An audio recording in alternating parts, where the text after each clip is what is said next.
Tonight, NHS Tayside apologises to the victims of the disgraced brain surgeon Sam Eljamel. It comes on the first day of a public inquiry into the scandal.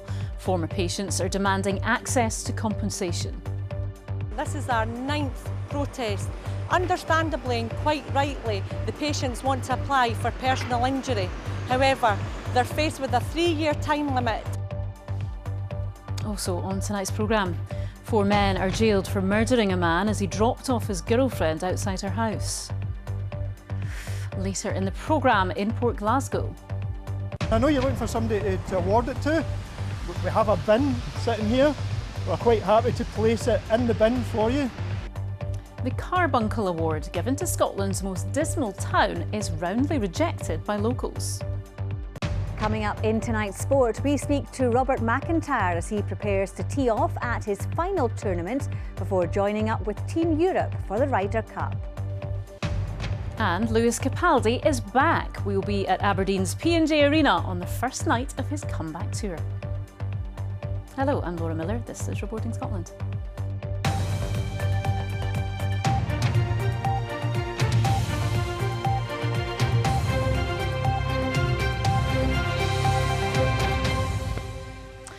More than 10 years after a brain surgeon was suspended for harming dozens of patients, NHS Tayside has apologised for adding to their trauma in the way it handled their concerns.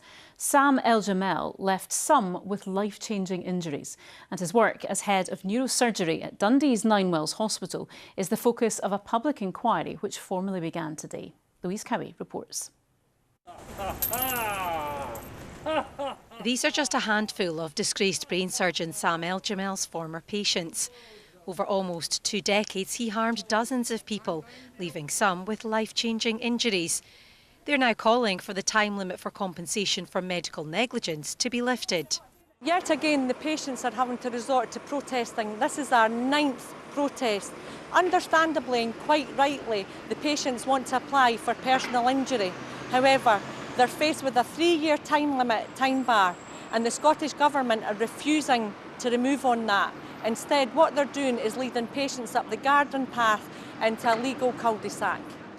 The Scottish Government said the inquiry was a significant milestone, and the Government is fully committed to engaging constructively with the process. The aid of the computer. Sam Eljamel was head of neurosurgery at Dundee's Ninewells Hospital until his suspension in December 2013. A public inquiry into Mr Eljamel was launched earlier this year. Today, a preliminary hearing setting out its intentions and a timetable for proceedings was held.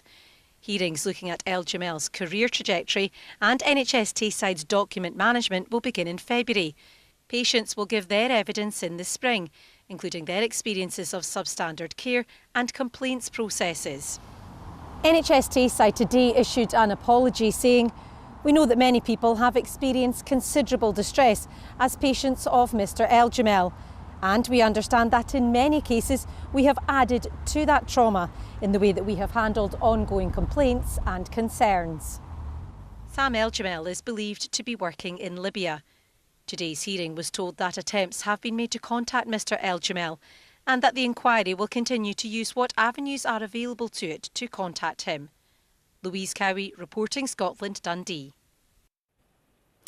4 men have been jailed for murdering a man who'd dropped his girlfriend off outside her house in East Renfrewshire. Tony Ferns was stabbed in the heart in the attack in 2019. Today, his killers were sentenced to life and will serve a total of at least 81 years in prison before being eligible for release. Katrina Renton reports. Tony Ferns' mother Phyllis, seen here on the left, and his partner Angela leave court. In her victim impact statement, Mrs Ferns spoke of the loss and the enduring effect of the death of her son.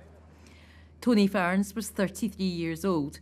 He was a tiler and lived in Thornley Bank, just outside Glasgow, with his mother. His partner Angela lived close by. These 4 men, 69-year-old Robert Park, also known as Rab, 56-year-old Raymond Platt, 39-year-old Craig Cahoon and 50-year-old Joseph McCulloch, plotted his murder. The court heard on the 18th of April 2019.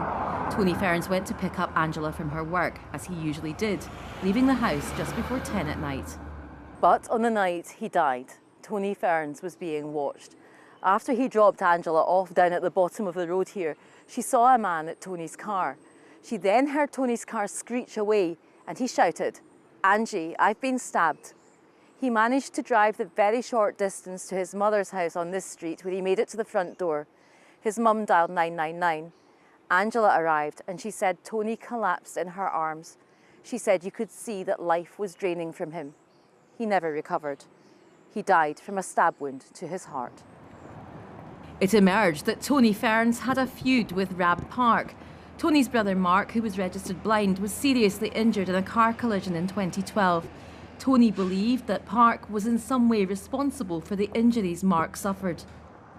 The court heard Park, a former window cleaner, was the instigator of the attack on Tony Ferns and plotted with Platt, who stabbed him, and Kahuna McCulloch, who also facilitated the crime. Platt was jailed for a minimum of 23 years, Park 20 years, Cahoon 20 years and McCulloch 18 years before they can be considered for parole. Katrina Renton reporting Scotland at the High Court in Glasgow. The First Minister says he believes there is a real chance of a better deal for Scotch whisky following his meeting with President Donald Trump at the White House. John Swinney also accused the UK government of not giving whisky the priority it needed in discussion with the US around trade tariffs. Well, our political editor Glenn Campbell is at Hollywood for us tonight. Glenn, so what's the First Minister been saying today then?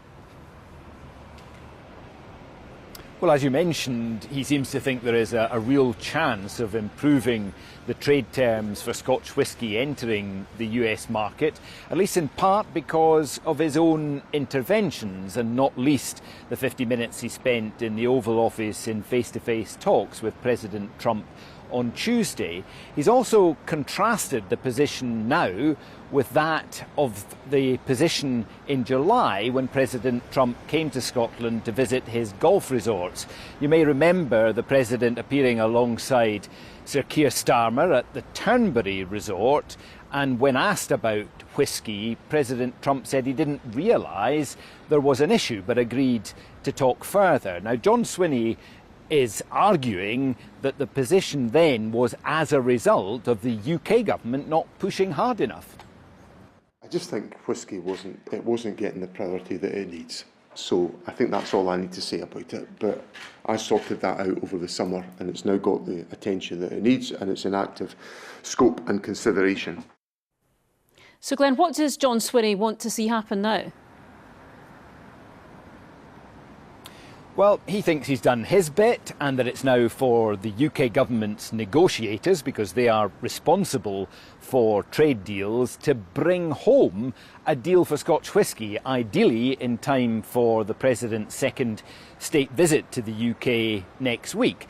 Now, my understanding is that the UK government is working on this issue and does want to bring in reduced or the removal of tariffs on US whisky going, UK whisky, Scotch whisky going to the United States if they possibly can. But curiously, it's been difficult to get a position statement from the UK Department for Business and Trade. I asked them for one on Monday and didn't get it. I asked them again on Tuesday and didn't get it. And I've asked them again twice today and I'm still waiting.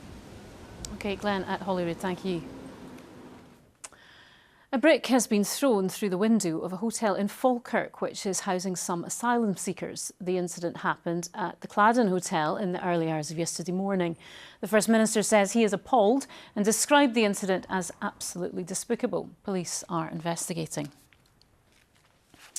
Scotland's Human Rights Watchdog has warned that lifelong sentences could result in prisoners suffering psychological distress and inhuman and degrading treatment. Orders for lifelong restriction were introduced 20 years ago to protect the public from sexual and violent offenders.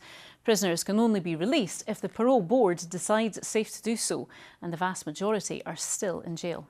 Our Home Affairs correspondent David Cowan reports. At the end of the last century, the case of serial sex offender John Cronin prompted a review of the way Scotland protects itself from harm. Jean Freeman served on the commission, which was asked to find the answer. The original driver was a concern that people who offended were displaying a pattern of behaviour that presented a high risk to the public in terms of either sexual or violent offences. The Commission proposed orders for lifelong restriction, OLRs. The offender undergoes a risk assessment. The judge then sets a minimum jail term, the punishment part. Once that's been served, the prisoner can be freed. If they can satisfy the parole board, it's safe to do so. If that happens, they remain under lifelong supervision and can be recalled to prison if they breach the strict conditions of their release. The average punishment part is 4 years, but very few OLR prisoners get out of jail. 277 prisoners have been given OLRs. Over 80% have completed their punishment part. 14 are currently under supervision in the community. There's no end in sight for them, and that's not what the sentence was intended to hand down to individuals. It's inhumane to keep people incarcerated without any prospect of progression or release. NHS nurse Shirley Hutton has launched a campaign for its abolition. Her brother Paul admitted 2 charges of indecent assault against former partners. His punishment part was 18 months.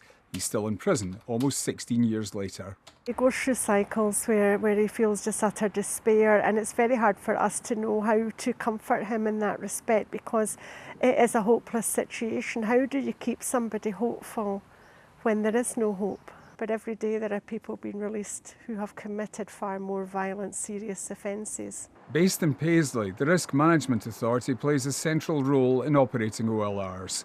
It's published research which shows under a quarter of OLR prisoners have been diagnosed with psychopathic personality disorder. 50% are said to have psychopathic traits. Broadly, our view would be that OLRs are working and are human rights compliant. That's very much the focus of our team, and focusing on not just the human rights of individuals who are subject to the sentence, but under Article 8, considering the significant levels of psychological trauma that have impacted on over 1,600 victims. Victims' rights campaigners say OLRs offer important protection for the public. The Scottish Government says they remain a valuable sentencing option. In the courts, their use is increasing. David Cowan, reporting Scotland. For many working families, childcare features high up on the list of monthly outgoings. Well, campaigners are pushing for those costs to be limited to no more than 5% of a family salary. The Scottish Government says it's already investing more than £1 billion a year in childcare funding. Healy Jarvis says more. Bernie is enjoying the last few days of maternity leave with her 10-month-old son, Leo.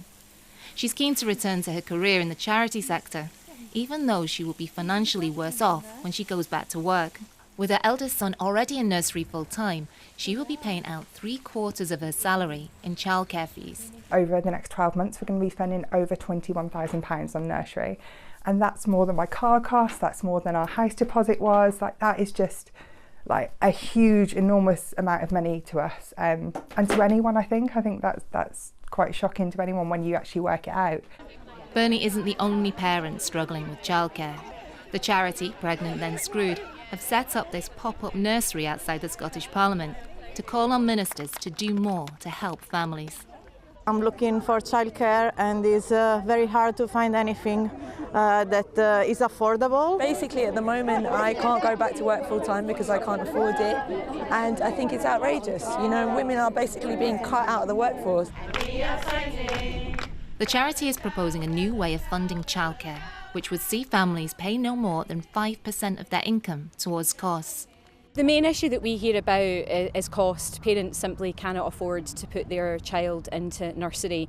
It's not uncommon for the cost of a nursery place for a child under 2 to be around £100 a day. And for many parents, for many women predominantly, that means that they cut their hours or they don't return to work at all. The Scottish Government says childcare is a priority. We are the only country in the United Kingdom to offer that universal offer of 30 hours to all 3- and 4-year-olds, regardless of a parent's working status, focusing on the needs of the most disadvantaged children. However, I appreciate that it's difficult times for families, and we are looking to do more. The charity's plan would cost at least an extra £2 billion a year, which it says would be offset by a stronger economy with more parents in work. Meanwhile, the Scottish Parliament's Petitions Committee says it will continue to press ministers to carry out an independent review of childcare costs and availability in Scotland. Hayley Jarvis, reporting Scotland, Edinburgh. Now, the Carbuncle Awards always cause a bit of a stir. It's given to the town deemed the most dismal in the country. This year's recipient, Port Glasgow. The trophy was due to be presented this morning, but as Katie Hunter reports, it ended up in a bit of a showdown in Inverclyde. But here we are with the Pluck and the Plinth Award for Port Glasgow. As awards ceremonies go, this one was awkward. Really strikes me as a bit of a poverty safari, if I'm going to be completely honest, right? Port Glasgow's got a long history of punching up, not down, and this strikes me as people punching down. And with that, the award for Scotland's most dismal town was placed on a bin. The judges from an architecture magazine said Port Glasgow won for various reasons. The town is failing to capitalise on its natural assets.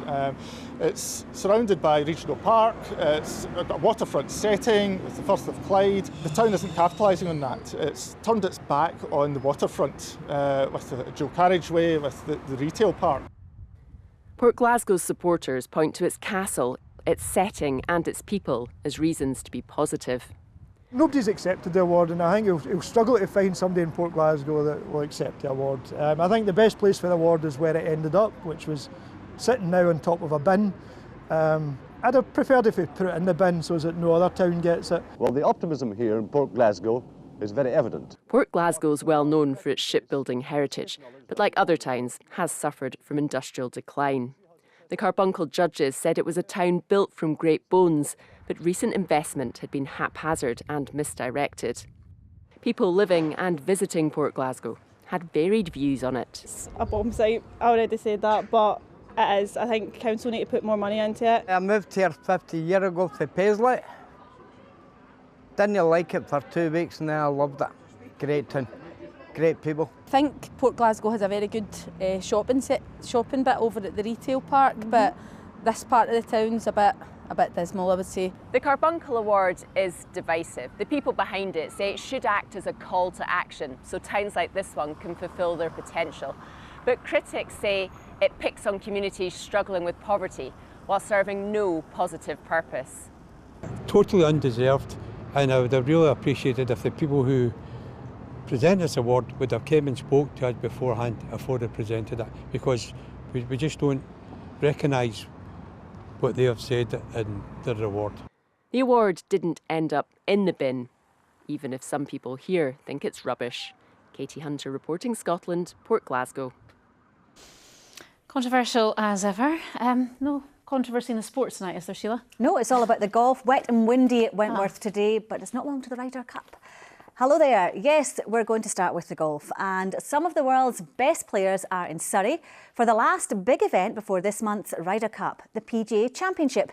Open's Robert McIntyre is in the field trying to perfect his game before he joins up with the European team in New York. Brian McLaughlin reports.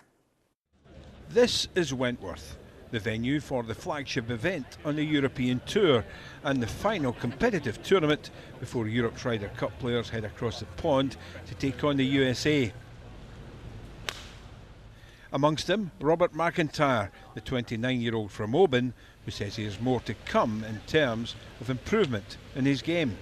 I honestly don't know how good a golfer I can be. I know there's certain things that I do that don't help my game of golf. I enjoy certain foods, I enjoy doing certain things when I'm away from golf, enjoy still playing shinty, do you know what I mean? There's things that that aren't 100% in golf, because you still need a life.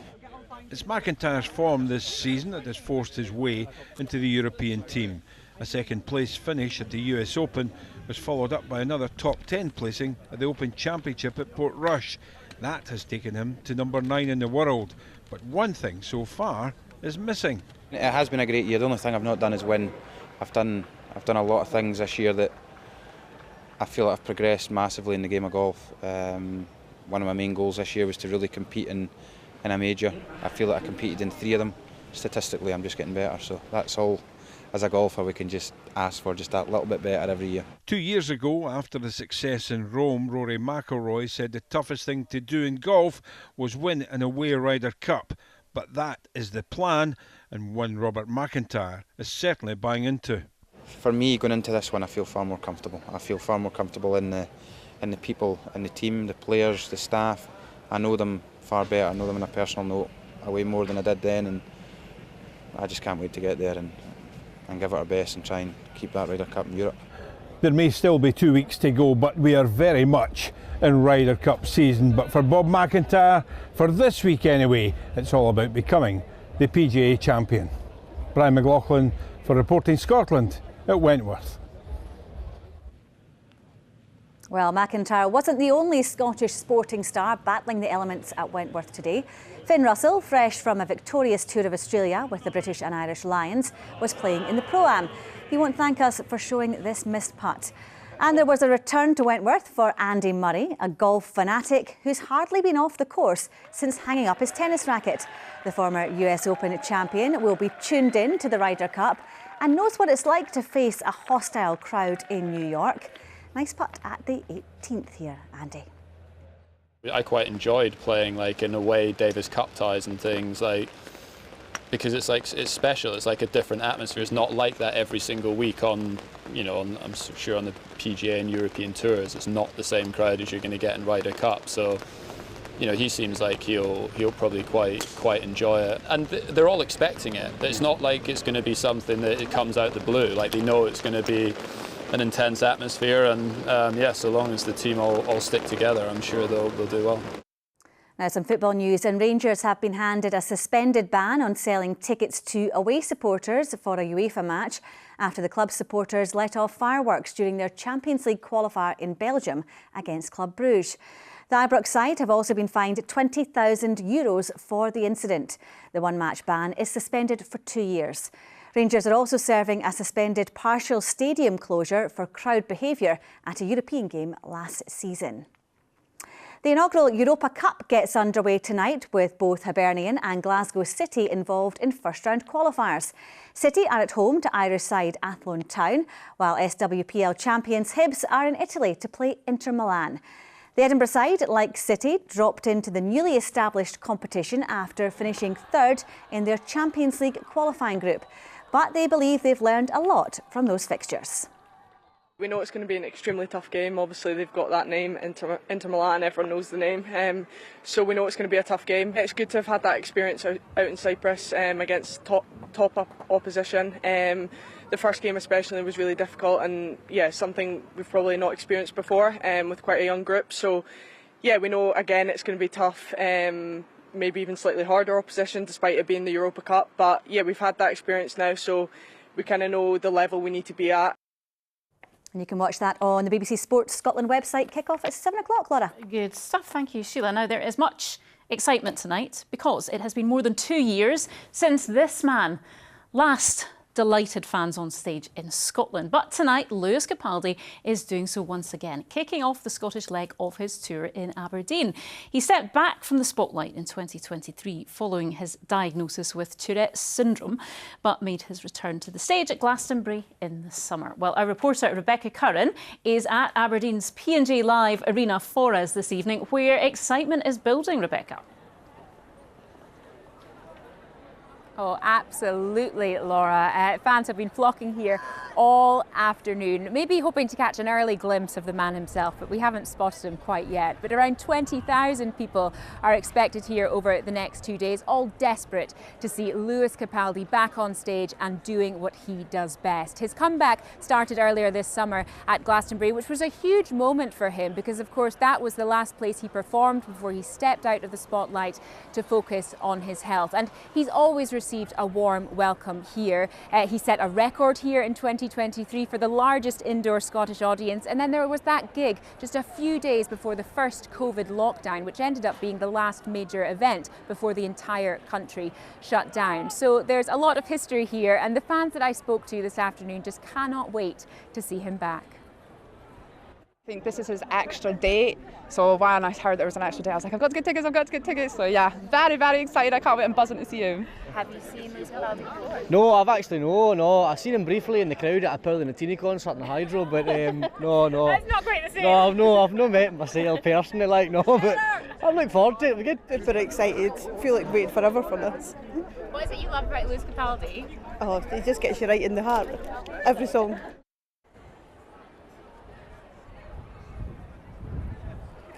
Well, the next stop after Aberdeen is Glasgow, where Lewis Capaldi is expected to play 2 gigs at the OVO Hydro this weekend. That'll be a huge moment for him, returning to his home city. Capaldi told the crowd at Sheffield last weekend that he didn't want to speak much. He said he didn't quite know what to say before telling them that it meant the world to be back. But I have to say, this 2-year hiatus doesn't seem to have done much to damage his career, because the entire tour sold out within seconds. So I think it's safe to say that the self-proclaimed Scottish Beyoncé has been very much missed, Laura.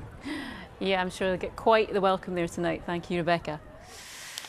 OK, let's get the weather with Chris. Hi. Hello. A very dramatic picture from earlier as the clouds were building and the rain was rolling in, and there's a lot of rain around tonight. Thanks, Laura. Very good evening to you. Yes, we've got some heavy rain working its way northwards across the country at the moment. Let me show you the rainfall radar from the last few hours. You can see this band of rain moving in from the southwest, a few rumbles of thunder with it as well. And that wet weather is going to stick with us through the course of this evening and overnight. You can see it on the sequence there. And that hook there, that is a wraparound occlusion. And basically it means the rain's going to come back for some of us tomorrow. But through the course of this evening, that wet weather continues to trundle northwards, some very heavy bursts within it, eventually clearing through the early hours, at least from the mainland. Windy around the north and northeast coast, strong to near gale force conditions. Temperatures, though, holding in double digits for most. So to tomorrow, and it's a blustery picture with low pressure nearby and that heavy rain back with us across western parts of the country. Showers developing in the west through the morning and then extending eastwards as we head through towards the afternoon. And that means by afternoon, it's sunshine and showers, but it will be a windy day, quite blustery and a cool feel. Temperatures 14 to 16 Celsius for many. Avoid the showers and you'll get a bit of brightness, but as I say, it will be feeling cooler compared with today. Behind me, you can see that wet weather sort of in an alignment really with the Western Isles. So very poor conditions here after what's already been a very poor day today with some flooding in South Uist. Through the course of this evening, tomorrow evening rather, those showers still with us and that heavy rain still with us, but slowly pulling away. So that takes us to Friday. Low pressure situated to the north and pulling further north. That means whilst it still will be breezy, not quite as windy as tomorrow. And once again, it's a case of bright or sunny spells and showers, but not quite as blustery. Temperatures, though, once again, around about the mid, maybe high teens across parts of the northeast. And then to the weekend, Saturday's probably your best bet if you're after some dry weather. But there'll still be some showers around, and then low pressure returns on Sunday, bringing another bout of wet and windy weather. Autumn. That's the forecast. Indeed, definitely autumn. Thanks, Chris. And that is reporting Scotland. The late news is at 10:30. Until then, enjoy your evening. Good night.